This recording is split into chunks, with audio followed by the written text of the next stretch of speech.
이번 시즌 토트넘의 주축으로 우뚝 솟은 제임스 매디슨이 국가대표팀 A매치를 마친 인터뷰 자리에서 잉글랜드 이야기는 안 하고 토트넘 이야기만 하다가 시간이 다 보내 이영만리 한국에서 소니가 영국 현지 언론의 관심을 독차지하고 있습니다. 영국 BBC와의 인터뷰에서 매디슨은 대표팀에서 부진한 플레이 스타일에 대해 언급하며 잉글랜드 대표팀에만 오면 이상하게 경기가 잘 안 풀린다. 최근 토트넘에서 좋은 컨디션을 유지하며 좋은 시기를 보내고 있다. 팀플레이를 하려고 해도 뭔가 잘 풀리지 않는 답답한 뭔가가 있다. 토트넘에서는 완전히 다르다. 나는 그 공을 포스테코글루 감독과 손흥민에게 돌리고 싶다. 그는 내가 예상하는 장소에 늘 먼저 가 있는 대단한 선수다. 빨리 그를 다시 만나고 싶다. 그리고 토트넘 우승이라는 역사를 쓰고 싶다라고 말했는데요. 잉글랜드 대표팀의 골수 팬들은 입에 거품을 물고 난리를 치기 시작했습니다. 얼마 전까지 대표팀에도 들지 못하던 놈이 까분다고요. 오늘은 매디슨이 대체 손흥민 없는 팀에서 어떤 경기를 치렀길래 이런 말이 나왔는지에 대한 이야기, 또 손흥민이 싹 바꿔놓은 매디슨의 플레이와 정신 상태에 대한 이야기 이모저모를 전해드리려고 합니다. 잠시 저희 광화문 브리핑 구독 설정도 부탁드리고요. 제임스 매디슨은 팀의 상승세 흐름이 끊기는 점에 대해 아쉬워하는 인터뷰를 했습니다. 사실 자국의 국기를 가슴에 붙이고 뛰는 자리는 굉장히 영광스러운 데다 부담스러운 자리긴 합니다. 그만큼 언행 하나하나에 조심하는 것이 인지상정인데요. 매디슨은 이 자리에서 소니가 없어서 못하겠다는 취지의 발언을 한 겁니다. 물론 매디슨 입장에선 이해가 가는 맥락이긴 했습니다. A매치 기간이 돌아왔고 각국 클럽들은 A매치 기간을 맞아 휴식기에 돌입했는데요. 일주일이 조금 넘는 휴식기를 맞이했던 팀들은 그동안 팀을 재정비하며 리그 재개를 기다리죠. A매치 휴식기는 여러모로 클럽들 입장에서 재충전을 할 수 있는 기회고요. 반대로 선수들은 스스로를 증명하고 클럽에서 갈고 닦은 실력을 대표팀 국기를 달고 모국의 팬들에게 선보일 수 있는 기회이기도 합니다. 하지만 매디슨 입장에서는 대표팀에서는 대표팀에서대로 잘 풀리지 않았고 토트넘은 상승세를 이어가지 못했으니 답답한 겁니다. 그래서인지 매디슨이 가장 많은 아쉬움을 표현한 것은 A매치 기간이 왜 하필 지금 다가온 것이냐에 대한 부분이었습니다. 소속팀인 토트넘 호스퍼가 상승세를 달리고 있기 때문이며 토트넘에는 손흥민이 있기 때문이었는데요. 토트넘은 이번 시즌 EPL 개막 이후 8경기 무패 행진을 달리며 현재 리그 1위에 올라 있습니다. 토트넘 입장에서 이 흐름을 이어가면 좋겠지만 A매치 기간인 탓에 강제로 휴식을 취하게 된 셈인데요. 매디슨은 오랜만에 대표팀 복귀에 이어 영국 BBC와의 인터뷰에서 문제의 발언을 합니다. A매치 휴식기가 약간 짜증나는 시기에 왔다. 토트넘은 현재 좋은 컨디션을 유지하며 좋은 시기를 보내고 있고 8경기 동안 패배하지 않았다. 우리는 지난번 A매치 휴식기 이후 셰필드 유나이티드전에서도 멋지게 승리했다. 우리가 이번에도 똑같이 할 수 있길 바란다라며 흐름을 유지해야 할 시기에 A매치 휴식기에 돌입한 점에 대해 아쉬움을 표한 겁니다. 그런데 여기서 기자가 다소 날선 질문을 합니다. 대표팀에만 오면 치명적인 실축을 이어가는 이유가 뭐라고 생각하냐고요. 이에 매디슨은 즉각 응수합니다. 맞다. 나는 잉글랜드 대표팀에만 오면 경기가 이상하게 잘 안 풀린다. 최근 토트넘에서 좋은 컨디션을 유지하며 좋은 시기를 보내고 있다. 팀플레이를 하려고 해도 뭔가 잘 풀리지 않는 답답한 뭔가가 있다. 토트넘에서는 완전히 다르다. 나는 그 공을 포스테코글루 감독과 손흥민에게 돌리고 싶다. 그는 내가 예상하는 장소에 늘 먼저 가 있는 대단한 선수다. 빨리 그를 다시 만나고 싶다. 그리고 토트넘 우승이라는 역사를 쓰고 싶다라고 차가우면서도 담대하게 말입니다.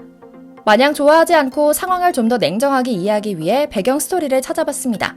혹시라도 토트넘 경기를 통해 그의 플레이를 처음 보신 분들은 원래 잘하는 선수 아닌가 싶으셨을 수도 있습니다. 하지만 매디슨은 잉글랜드 대표팀 유니폼만 입으면 작아지는 매디슨에게 대표팀은 악몽이라고 말할 정도로 인연이 없는 선수였습니다. 사실 그는 2019년부터 잉글랜드 대표팀에 종종 발탁되긴 했지만 경기에 거의 나서지 못했는데요. 잉글랜드 대표팀 중원이 워낙 막강하기도 하고 매디슨은 가레스 사우스게이트 잉글랜드 감독의 신뢰를 받지 못한 점이 가장 큰 이유였죠. 실제로 요즘 소니를 보자 해 날아다니는 매디슨의 잉글랜드 대표팀 A매치 출전 경기 수는 5경기에 불과한데요. 때문에 매디슨을 도발하는 많은 이들의 단골 멘트가 사우스게이트 감독의 선택이 틀리지 않았다일 정도였죠. 그런데 이랬던 매디슨은 이번에 다시 기회를 잡았습니다. 호주와 친선전에서 감독은 주전들에게 대거 휴식을 주며 그동안 경기에 많이 나서지 못한 선수, 그 중에서도 요즘 잘하며 두각을 드러낸 선수들로 베스트를 꾸렸는데요. 당연히 이 명단에 매디슨이 있었습니다. 하지만 역시나 잉글랜드는 고전했고 올리 와킨스의 선제 결승골로 가까스로 1대0 승리를 거둘 수 있었습니다. 매디슨은 경기에서 지워졌다고 말할 수 있는 수준으로 이렇다 할 존재감을 드러내지 못했는데요. 아무리 운동이 기세 싸움이고 정신력이 크게 작용한다고는 하지만 좀 이상하긴 했습니다. 토트넘에서의 그 활기차고 매력적인 모습은 아예 찾아볼 수 없었거든요. 그 선수가 맞는지 의문이 들 정도로 토트넘과는 다른 모습을 드러냈죠. 경기 중 황당한 슈팅을 날리는 등 메디슨은 고전했고 결국 후반 28분 교체 아웃되고 말았고요. 그러자 냄비 근성으로는 최고봉인 잉글랜드 축구 팬들이 경기 후 메디슨을 향해 맹비난을 퍼부었습니다. 그중 스퍼시라는 단어가 또 등장했는데요. 스퍼시는 토트넘 답자를 뜻하는 부정적인 조롱의 의미로 토트넘이 무기력할 때 나오는 단어입니다. 작년 내내 콘테와 케인 체제 아래 자주 나왔던 단어이기도 한데요. 이에 영국 현지 매체 풋볼 인사이더가 메디슨에게 분노한 잉글랜드 팬들의 반응을 전하며 난데없이 소니의 존재의 중요성과 영향력을 논하기 시작했습니다. 이 매체는 잉글랜드 팬들이 호조전에서 메디슨의 부진을 보고 메디슨을 조롱하기 위해 기다렸다는 사람들처럼 일제히 비난하기 시작했다. 메디슨은 올 시즌 토트넘에서 맹활약을 펼쳤지만 잉글랜드 대표팀에서만큼은 완전히 그런 모습이 사라졌다. 이는 소속팀에서 손흥민이 얼마나 대단한 일을 하고 있는지를 보여주는 대목이다. 이 정도면 손흥민을 잉글랜드 대표팀 감독으로 선임해야 하는 것이 아닌가 싶을 정도이기도 하다라고요. 그러니 이런 영국 축구 팬들의 조롱에 질릴 대로 질려버린 메디슨이 우리 형 손흥민을 찾으며 계속 여기저기 대표팀 인터뷰마다 손흥민 이름만 말하고 다녔던 것이었을 테고요. 그런데 이런 메디슨의 도발이 사실 근거 없는 건방짐은 아닌 것 같습니다. 정말로 이번 시즌 토트넘이 큰일을 하나 낼 수도 있을 것 같거든요. 물론 아직 8경기밖에 치르지 않은 초반이지만 토트넘이 아스날, 맨체스터 시티 등을 제치고 1위를 달리는 건 상당한 의미가 있죠. 모두가 잘 아시는 것처럼 토트넘은 오랜 무관에 시달리고 있습니다. 가장 최근 우승이 15년 전인 2008년으로 그나마도 리그컵에서 트로피를 들었을 정도인데요. 프리미어리그에서 우승하는 건 장시간 생각조차 하지 못했던 일이죠. 그런데 이번 시즌은 토트넘의 우승 가능성을 벌써 거론할 만큼 출발이 상당히 좋습니다. 단순 호들갑이 아니란 말입니다. 리그에서 6승 2무로 개막 후 한 경기도 패하지 않은 토트넘은 경기마다 끈끈한 면모를 과시하고 있는데요. 가장 최근 루터타운전 승리만 보더라도 이부 비수와의 퇴장으로 수적 열세에 놓이고도 한 골 차이를 지켜내는 힘을 발휘했죠. 진정한 강팀은 위기의 순간에 빛을 낸다고들 하는데요. 토트넘이 딱 그렇습니다. 우승 후보로 꼽는 평가가 줄을 잇습니다. 최근 영국 공영방송 BBC는 토트넘의 포스테코글로 감독이 부임하고 8경기 만에 우승 후보로 떠올랐다. 손흥민의 선수단 장악도 경이로운 일이다.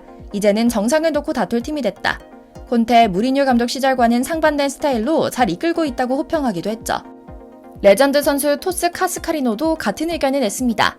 과거 첼시와 아스톤 빌라에서 활약했던 카스카리노는 토크 스포츠를 통해 토트넘이 크리스마스까지 이 기세를 이어가면 우승 경쟁을 할 수 있다고 바라봤죠.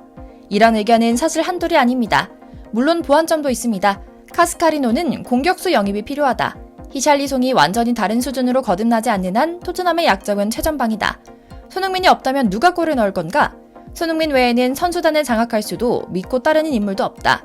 포스텍 감독 연출에 손흥민 원맨쇼를 이어가고 있는 토트넘에 행운이 따르길 빈다라며 논평을 마무리했죠.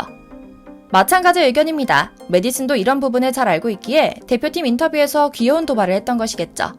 우리 형 손흥민 선수가 몸 건강 마음 건강 잘 챙겨서 이번 시즌에는 절대 부상이 없길 바라며 오늘 영상 마치겠습니다. 저희 광화문 브리핑 구독, 좋아요도 부탁드리고요. 시청해주셔서 감사합니다.